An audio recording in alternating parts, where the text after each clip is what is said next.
Velkommen til Tor Arnes turtips. I dag så tenkte jeg å komme med noen tips om termos. Nå i den kalde årstida så er det ålreit å kunne ha med seg varmt drikke. Og da er det jo termos som er det opplagte førstevalget. Jeg tenkte bare jeg skulle komme med et par tips rundt det med termos. Først og fremst.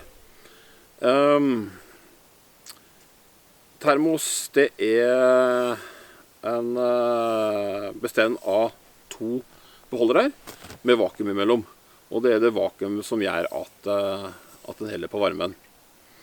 Det som jeg skal være på jakt etter i forhold til en sånn termos, er det at vi skal ha minst mulig varmetapp. Så hvis du har en termos og synes at ting blir veldig kaldt på den ganske fort, så kjenn på toppen her om den er varm. Og hvis den er varm, så kan det indikere at der er det varmetapp. Er selve termosen varm? Ja, da kan du være trygg på at den mistet masse varme underveis. For å teste om termosen din er ok, så kan du bare fylle den med kokende vann. Og så legger du den i fryseren. Fryseren holder det sånn cirka minus 20. Og så lar du den ligge der noen timer, og så måler du. Og hvis du måler ut det, for eksempel jeg kan måle et helt døgn selvfølgelig, men si at du måler i hvert fall i en 12, kanskje 16 timer. Og hvis temperaturen da fremdeles er godt over 60, så er dette her en ok termos som du kan være trygg på at det holder ting varmt. Vær klar på det at når termosen er halvtom, så kan du nesten regne med at det tar dobbelt så fort at den blir kald. Så hvis den holder god temperatur i 16 timer da, så kan du regne med at den holder god temperatur i 8 timer etter at du har tatt noen glass av. Og en stor termos er ofte bedre til å helle på varmen enn en liten termos.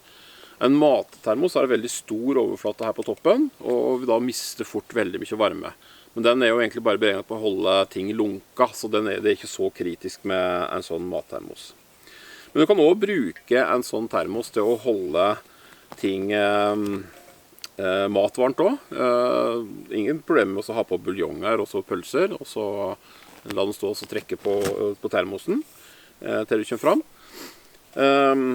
Men de fleste vil nok kanskje tenke at dette er mest for drikke. En ting som er veldig viktig forresten, og det er selve tuten eller koppen eller den pluggen på toppen. Korken her. Jeg liker de som er uten en sånn mekanisme som gjør at du kan trykke på en knapp, og så heller det ut.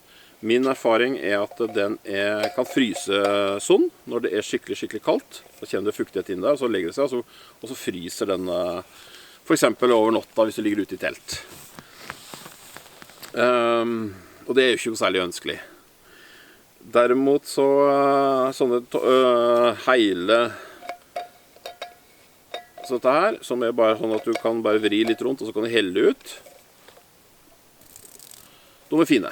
De blir ikke så fort ødelagt, og de virker til å isolere minst, kanskje til og med bedre da, enn disse her med knappefunksjonen. Og de fleste fabrikantene leverer begge typer korker, slik at hvis du kjøper en kork med sånn knappegreie på, så kan du be om å få en sånn ekstra kork uten. Så det er fullt mulig å få til, og det kan også hende at du kan få det på gamle modeller også. Erfaringsmessig så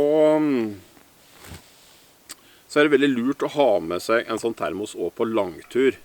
For da blir det mindre bruk av brensel. Da koker det opp vann på kvelden, og så vet du at du har varmt vann om morgenen. Og så kan du eventuelt koke opp mer vann da, så har du varmt vann til resten av dagen. Slik at du har både for å lage deg lunsj, hvis du bruker sånn tørre, så er jeg stille at det heter det for meg, men sånn real turmat i hvert fall, som er da sånn frysetørka mat heter det vel. Og underveis, så er det veldig kjekt å ha vannet klart på termos. Mindre bruk av brensel. Så da trenger du bare å fyre på om kvelden når du kommer frem og setter opp telt eller leiren din, og så om morgenen før du reiser deg galt igjen på neste økt. Så det er veldig greit. Er det styggkaldt, så kan du selvfølgelig pakke inn termosen for eksempel legge den inne i soveposen eller andre ting, for at den være sikker på at det ikke blir for mye kulde som virker på utenfra. For det er klart at er det kaldt, jo fortere blir det innholdet også kaldt. Så det kan du i hvert fall tenke på. Og husk at du også kan bruke den om sommeren på varme dager og ha ting kjølig, så at den virker også den veien. Så derfor, noen gode tips om termos, så håper jeg kan være til nytte for deg. Og så ses vi på neste tur. Synes du turtipsene mine er ok, så lik og del. Abonner gjerne på kanalen. Trykker du på bjella, så vil du også få melding hver gang jeg legger ut en ny film, slik at du kan følge med når turtipsene kommer inn. God tur!